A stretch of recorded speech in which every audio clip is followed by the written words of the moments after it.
Sam Giancana, leader of the Chicago Mafia. Clever, most powerful mobster in America. He was a ruthless killer. That's why he rose up in the organization. He did what others couldn't do. Arrested more than 70 times for assault, larceny, bombing, and murder, personally tortured some of his victims. Thought responsible for 200 killings. He was magnetic. I thought he was special.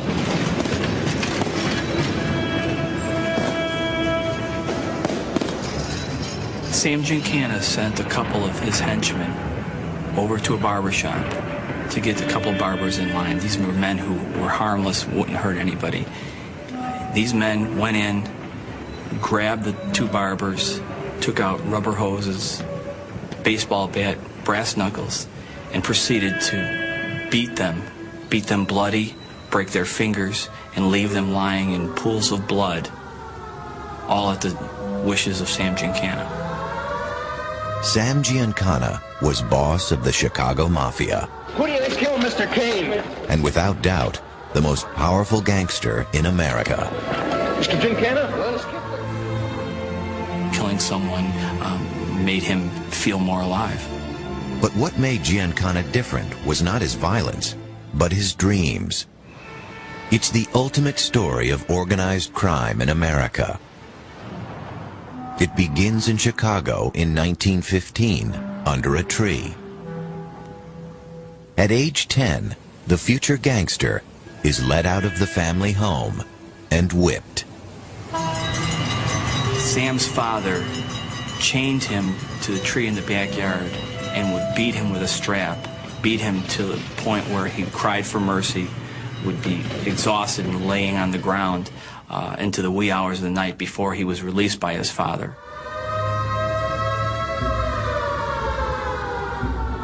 Compared with his poor father, who barely spoke English, or dry old Italian priests, gangster Al Capone was a much more potent role model. He controls policemen, judges, and mayors.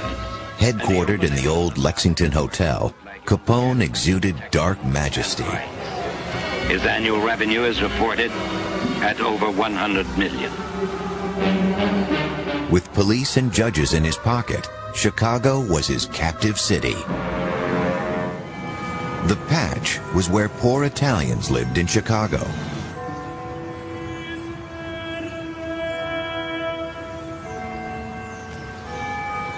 Expelled from school, Giancana was sent to a reformatory, then joined a street gang, the 42s.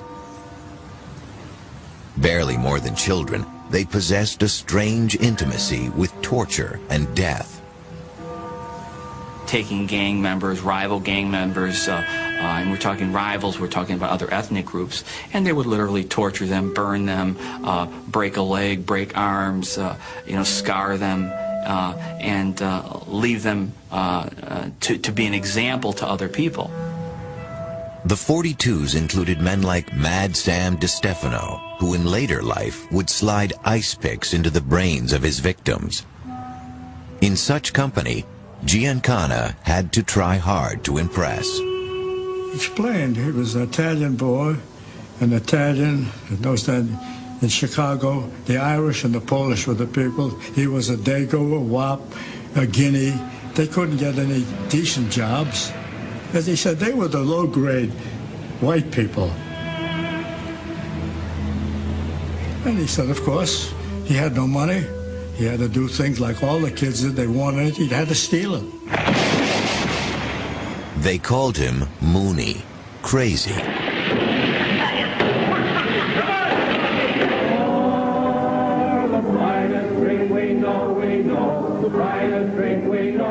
Prohibition provided the violent backdrop to Mooney's rise. He drove bootleg whiskey around Chicago. Crime never pays. In fact, the profits from bootlegging were phenomenal.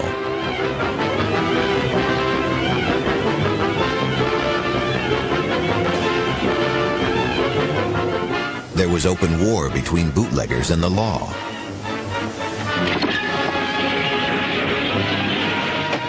Giancana was like an animal force. unleashed in the underworld, brutal but subtle. Death on the electric chair. Public enemies #1 of the world, here is your throne. For Giancana, the electric chair held no fears. He became a gun for hire, a freelance enforcer who killed to order. From what I understand, yes, he put a few away. Whatever messy demise Chicago gangsters prescribed for their enemies, Giancana would execute. Shot him in the head, tortured a few, you know, the way it's usually done in the outfit. Didn't bother him? Not a bit.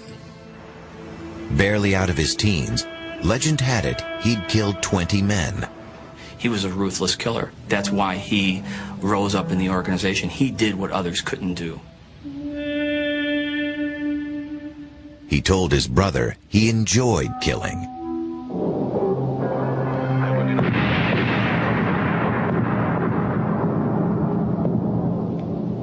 Killing someone made him feel more alive. But Giancana also knew when to stop. Violence was just a means to an end. The real prize was power. To win a place in the Capone gang, he betrayed his first boss, a gangster named Diamond Joe Esposito. Sam and several other individuals made sure that Diamond Joe wasn't going to see the light of day anymore.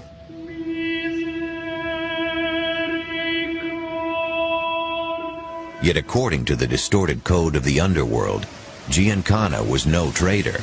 He obeyed the mafia's laws. To his brother, Giancana claimed he'd taken part in the most spectacular killing in gangland history, the St. Valentine's Day massacre of Al Capone's enemies. Reminiscent of scenes 13 years ago when John Barleycorn was buried. Now at hotels all over, old man Prohibition is buried. Bootlegging had made him rich. Take it, Mr. and Mrs. America. Here it is. The end of Prohibition was a disaster for Giancana.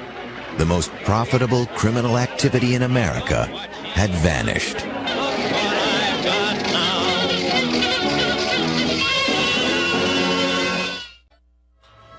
Briefly jailed for bootlegging, Giancana met a stylish black gangster called Eddie Jones. Jones was king of the Policy Racket, a street lottery that had always been controlled by blacks. It brought in millions for the Policy Kings, but Giancana didn't feel black gangs deserved such profits. You're talking about something like $250,000 to $500,000 a week. Which was a staggering amount of money. It was that. It was absolutely that. Eddie Jones was a millionaire several times over. Suave, sophisticated, treated as an honorary white when he went into nightclubs. By all accounts, Jones had everything Giancana wanted. A mansion in Mexico, a home in Chicago filled with antiques and gold, and clothes which made Giancana's look dowdy. He probably didn't know there were any Negroes around like that until he met him in the jail.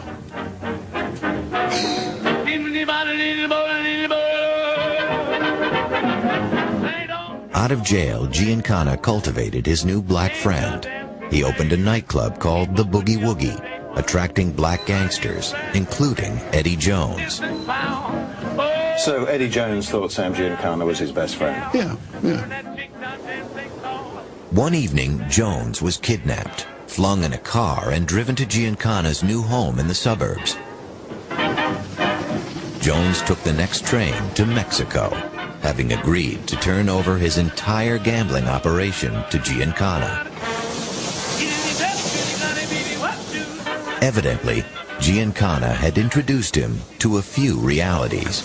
Like, do you want to live? Or do you want your legs broken?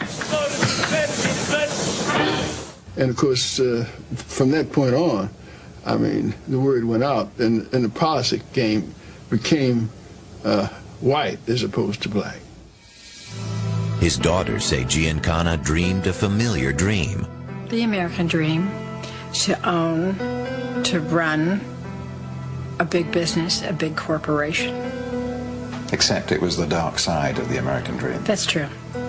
Gambling, prostitution. The nickels and dimes of the poor were making him rich. The spoils he lavished on his daughters. Wonderful suits by Christian Dior. Wonderful fur coats. Some nice jewelry. Dancing, drinking, having a great time. I mean, it was almost like New Year's Eve every day or every night.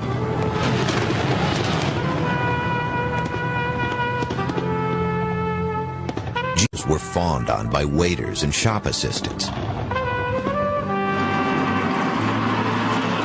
The source of the endless money didn't concern them at all. Why should I have thought about where the money came from? Didn't make it a little bit sour? No. The money? No. It was there. You spent it? We did. I did. During World War II, Giancana was called before the draft board, but he was declared a constitutional psychopath. Shortly afterwards, he was made an underboss in the Chicago Mafia. He says murder, he says. Every time we're kids, he says murder, he says. At a time like this, he says murder, he says. Is that the language of love? He says solid, he says. He took his family to Hollywood. Solid, he says. There were limousines and hotel suites littered with roses. I mean, they stayed at, I think it was the Beverly Hills, who cares? One of the hotels, they had their own villa, and it was just great fun. No, he gets on plainer than that. He says murder, he says. They were taken on private studio tours by famous producers. He had power. That's all I knew. He had power. Who questions power? I mean, I just enjoyed it. That I sang for the memory. Well, not everybody shows up at a Hollywood film studio and gets That's taken right. around by the head of the studio. That's true. It was a great feeling. I loved it. Until you're in my arms once more. Saturday night is the loneliest night of the week. The family got used to seeing Giancana with stars like Sammy Davis and especially Frank Sinatra. It was a cordial, wonderful relationship. I mean, these two guys used to hug each other and kiss each other upon, you know, my father entering the room. Until I hear you at the door. Not for years did they realize the source of their father's power in Hollywood. Chicago controlled the film unions and could stop production, terrorize producers, and extort money from studios. A mobster who spilled the beans on the Hollywood connection was blown to pieces in his car, probably on Giancana's orders. When 35 leaders of the American Mafia met secretly in Havana, Giancana, the new Chicago underboss, was among them. It was the first time he'd sat at the Mafia's high table. His legend was terrifying. He both intimidated and cajoled. He thought that everything could be fixed, and I believe it could. In those days, you could. I believe that you could commit murder in this city, and if you knew the right person and you had the right amount of money, you could walk away from it. To Sam Giancana, the great and the good were puppets. He owned them, so he despised them. They were worse than criminals because they were hypocrites. He understood, or thought he did, the nature of power. And it gave him a godlike feeling. He knew what the public didn't. There were no white hats or black hats, good men or bad men. There were just men. And men you couldn't buy, you killed. Union official Joe Longmire was horribly injured by a car bomb. He thinks the bomb was planted on the direct orders of Giancana. The nuts and bolts were as familiar to him as a plate of spaghetti. He really, he thrived on hearing stories of people who were tortured and what their last words were and that kind of material. Yeah, he loved it. The Mafia threatened union leaders, give us control or die. Straightforward, no questions. If you didn't get the message, then what happens is the union official's body winds up in the trunk of his car, and it only takes 2 or 3 of those examples, and people take guys like Sam Giancana seriously. Transport unions were best for Giancana. He could squeeze businesses by cutting their supplies. He could pretty much shut down a city the size of Chicago. Unions were Giancana's path to real national power. The more local unions he controlled, the tighter his grip on Jimmy Hoffa and the Teamsters.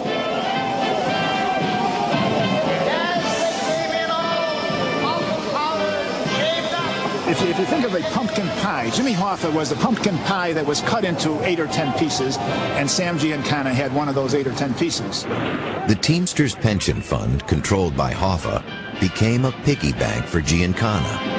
Hoffa did, in fact, authorize the Central States Teamsters Pension Fund to give representatives of Sam Giancana literally hundreds of millions of dollars to build casinos in Las Vegas. Now the undisputed head of the Chicago Mafia, Sam Giancana's empire stretched hundreds of thousands of square miles to Las Vegas and the Pacific. He wanted to control the world. Literally. Yes. Giancana reveled in his own legend.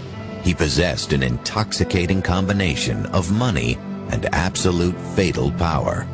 He was magnetic. I thought he was special.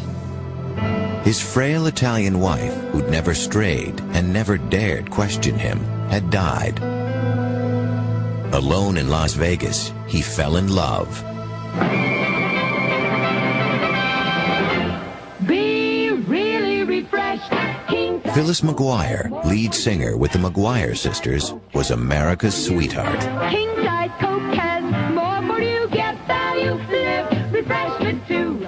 King size. She dated Elvis Presley, but Sam Giancana was the real thing. King size Coke has more for you, get value, live, refreshment too. He had a lot of charismatic personality. And he wasn't flashy. It was just direct, and it was strength, and his eyes were, it's like they looked through you. The press was fascinated. She as pure as the driven snow. He evil incarnate.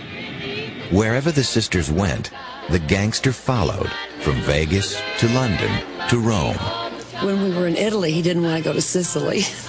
I don't know why, but he didn't want to go. Las Vegas was the mob's domain, and Giancana was one of its princes. The Chicago bosses, like the other big mafia families, had bought casinos with money from the Teamsters Pension Fund. J. Edgar Hoover could no longer pretend the mafia didn't exist, especially when police discovered its entire national leadership in a secret meeting in upstate New York. Much too late, Hoover acted. He sent fleets of G-men in suits and ties to fight the mafia. Agent Bill Romer was sent to Chicago to deal with the legendary Sam Giancana.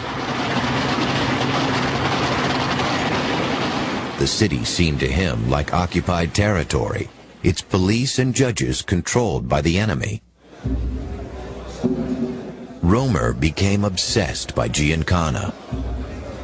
He volunteered to hide a microphone in a tailor shop Giancana used for meetings. Such methods were officially forbidden. Had he been caught, the FBI would have disowned him. I was what we call the case agent. I had the ticket, the assignment card, and so I led the entry into the headquarters of the Chicago mob that very first time. The bug gave Romer X-ray vision into Giancana's world.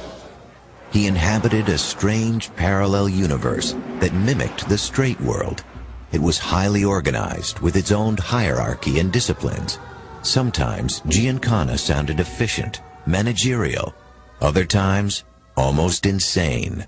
In my opinion, Sam Giancana breached the limits of rationality. I'm putting it forward then as an original thesis that Mr. Hoffa, surrounding himself with witnesses... In the late 1950s, before he became president, Senator Jack Kennedy and his brother Bobby interrogated mafia racketeers. Sam Giancana, however, seemed unafraid. He was used to owning politicians, and the Kennedys, he thought, would be no different. Just bigger flies in his web. Joe Kennedy, the boy's father, was a veteran like himself of bootlegging days. Joe Kennedy made part of his fortune smuggling whiskey. In the late 1950s, Giancana claimed that at this hotel in Chicago, Joe Kennedy asked for his help. He wanted his son Jack to run for president. Could Giancana use his corrupt political power to swing the vote in Chicago or anywhere else? At that meeting, Joe Kennedy specifically told my uncle that if he does this for him and Jack Kennedy is elected, if he helps him get Jack Kennedy elected, that Sam Giancana will have the ear of the president, that they would be able to have business the way they really wanted it, that they could have the government off their back. Did you say that SOB, I'll break his back? Jack's brother Bobby Kennedy laid into mafia leaders and their union friends with messianic zeal. After these people testified before the... Tracked down in Las Vegas, Giancana was subpoenaed and torn in Kennedy, who would eventually become his mortal enemy.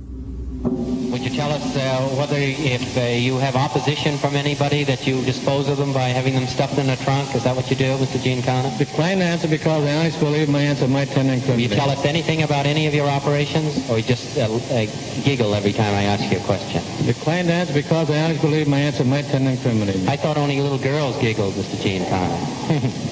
Giancana seemed oddly unruffled. In the Las Vegas underworld, rumors of a behind-the-scenes deal with the Kennedys didn't surprise businessman Ed Becker. Because they were tied in. Joe Kennedy was tied in with the mob.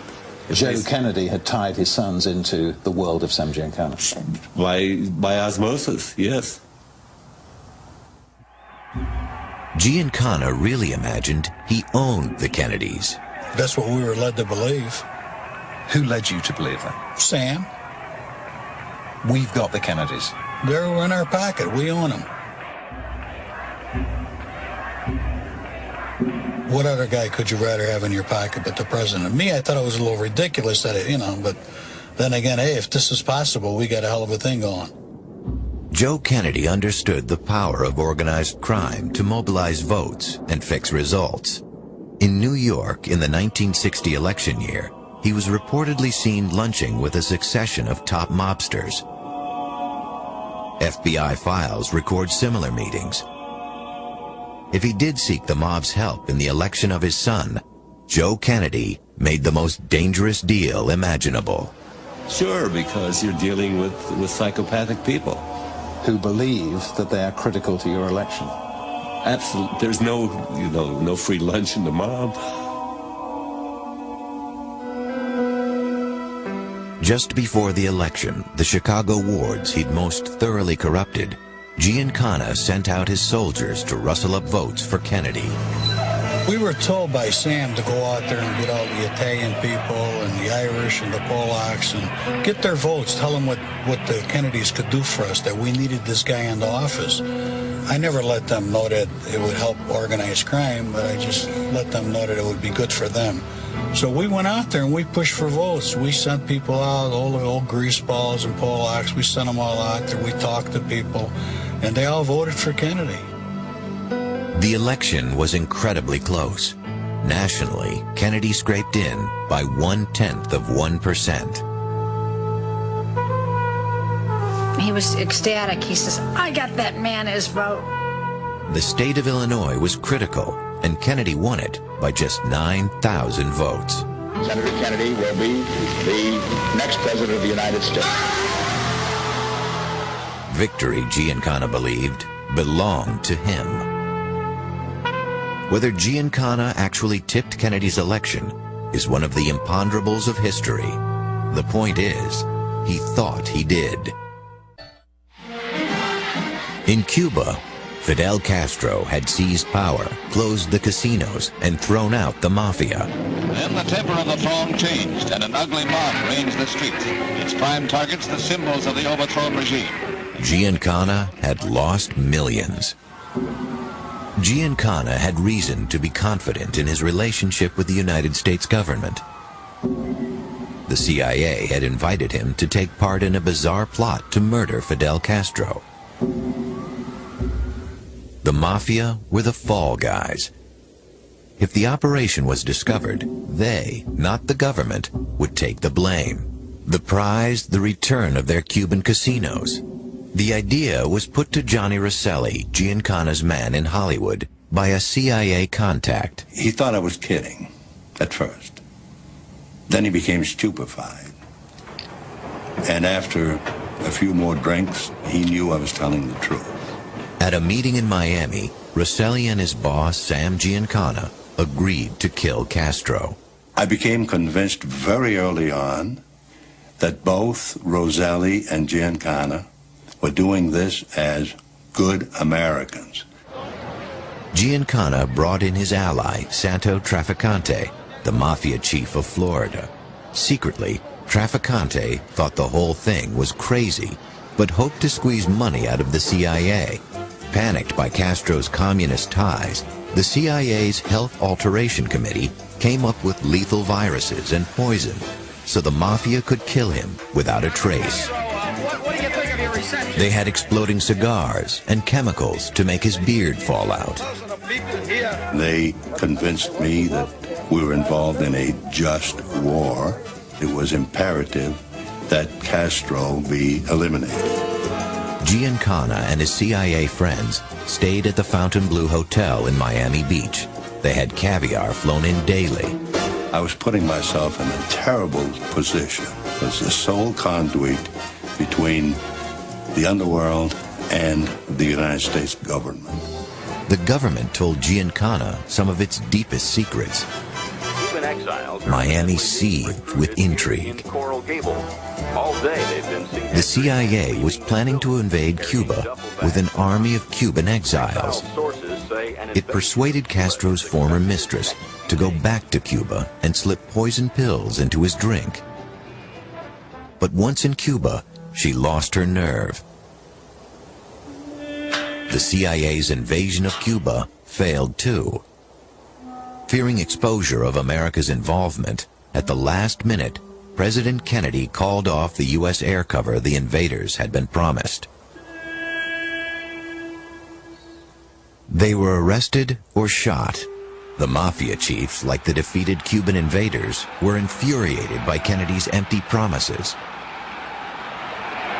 I can assure you that this flag will be returned to this brigade in a free Havana. Kennedy blamed the CIA for the failure. The CIA and the mafia blamed him. Sam Giancana was bitterest of all. In his worst nightmares, he never expected Bobby Kennedy to be made Attorney General. Instead of thanking him, Kennedy was furious the CIA had used a gangster in a secret operation. Far from going easy on organized crime, he set out to destroy it. This was a disaster for Giancana. The criminal career of Sam Giancana was faltering.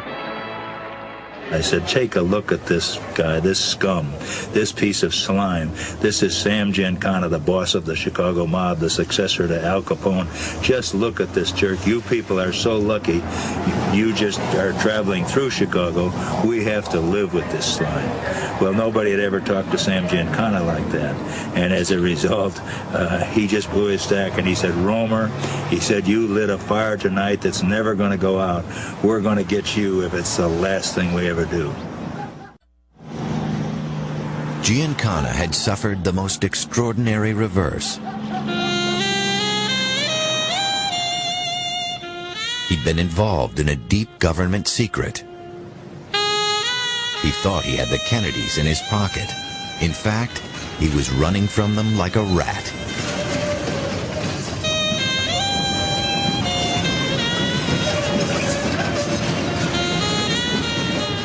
Many racketeers now smoldered with hatred for the Kennedys.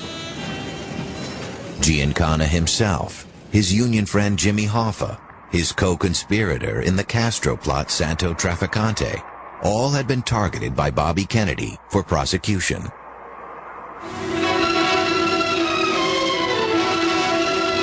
3 quick shots shattered this day, November 22nd, 1963.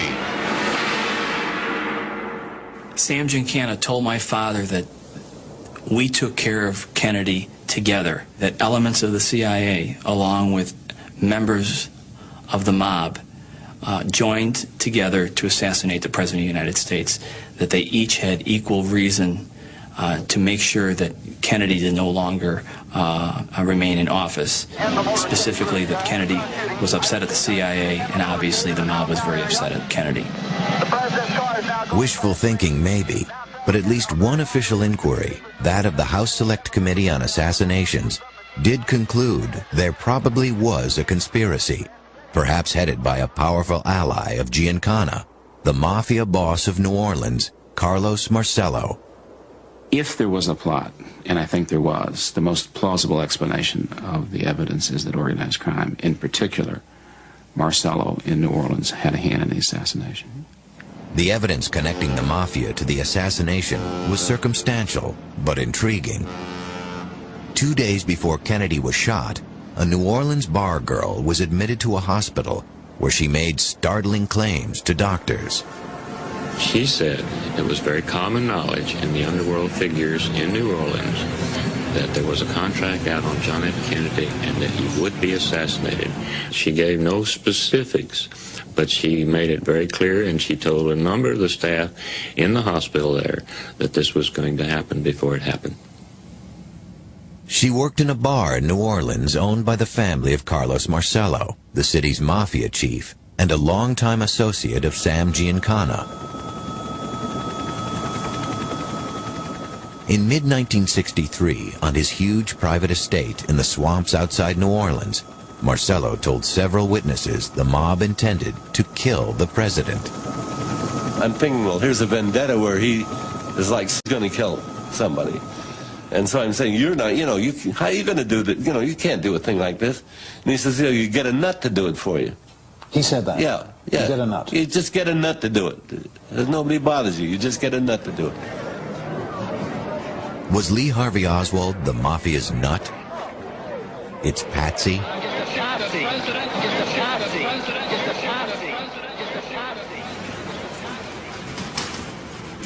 The House Select Committee heard that the man who raised Oswald, his uncle, worked for Marcello. They also heard Santo Trafficante told an associate, the president will be hit. The House Select Committee thought the background of Jack Ruby had never been properly investigated by the Warren Commission. In fact, Ruby was linked with the Chicago Mafia. Camera, the motion is slowed. I think that Jack Ruby is the Rosetta Stone for the assassination. And once you connect Ruby immediately to organized crime, do you then turn back and say, can I connect Oswald to organized crime? And the answer is yes.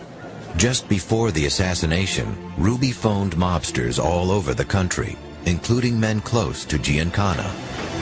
The President of the United States is dead. All Giancana was heard to say by an FBI bug was that Lee Harvey Oswald had been a very good shot. He got what he deserved, as far as he was concerned. Everything pertaining to what's happening has never come to the surface. The world will never know the true facts of what occurred, my motives. From jail in Dallas, Ruby appealed over and over again to be moved to Washington. He had something important to say and didn't feel safe in Texas. But the Warren Commission ignored his pleas. Many years later, mobster Santo Trafficante, upon learning he was dying, allegedly made a confession to his lawyer. They said, Timmy says, Carlos really effed up. I said we should have killed Bobby instead of Giovanni, meaning they should have killed Bobby Kennedy instead of John Kennedy. Santa would withhold information from me, but in the 27 years that I represented him, and he was a friend of mine, I've never known him to lie to me. He would never lie. Regardless, Robert Kennedy was haunted by the fear his war on organized crime provoked his brother's murder. If the mob was not involved in the assassination, they were nevertheless the chief beneficiaries of it. The organized crime program that had not up until that time even come close to what he put together basically collapsed. The organized crime program died in Dallas on November the 22nd. If he did flirt with the mob, Joe Kennedy had unlocked the darkest forces imaginable. The criminal career of Sam Giancana was threatened. Mobsters thought his affair with Phyllis McGuire attracted too much heat, but he refused to relinquish her. The mob thought he was a weakling because he getting so much publicity. I mean, here he is with the star. No comment. I'm sorry. No comment. And everywhere they went, photographers are waiting. And along with the photographers were the FBI, and the FBI would grab her and try to question her. The mob had no faith. They have no faith in women. They figured they're going to be tortured and scream. But she stood up to it all. But the mob didn't. They were very upset with it. Jailed for contempt of court, Giancana seemed suddenly old, even vulnerable.